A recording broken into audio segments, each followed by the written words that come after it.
अफसर फातिमा के बाद में उमेर अंजुम,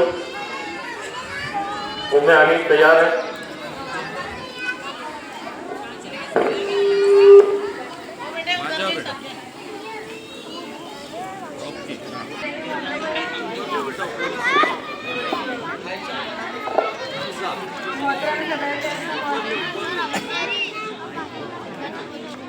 मोहतरम सदर जलसा मौजूद मेहमान असातिज़ा वालिदैन हज़रात और मेरे प्यारे दोस्तों अस्सलाम वालेकुम रहमतुल्लाहि व बरकातुहू। आज हम हिंदुस्तान के 77 यौम जमहूरियत को बनाने के लिए जमा हुए।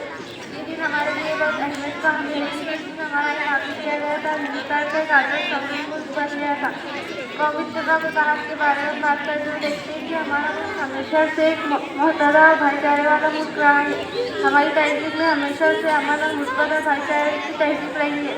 हमारी तारीख में हमेशा से मुख्तलिफ मजहब और ज़मानों और सक़ाफ़तों को हामिल कर देना सीखा है। आज हम सब अहद करें कि हम अपने मुल्क की मुतहदा भाईचारे वाली तहज़ीब को बरकरार रखेंगे और अपने हुकूक़ और फ़राइज़ की हिफाज़त करेंगे और अपने मुल्क को एक मजबूत और तरक्की याफ्ता मुल्क बनाने के लिए काम करेंगे और अपने मुल्क को एक खुशहाल मुल्क बनाने के लिए काम करेंगे। जय हिंद, जय भारत।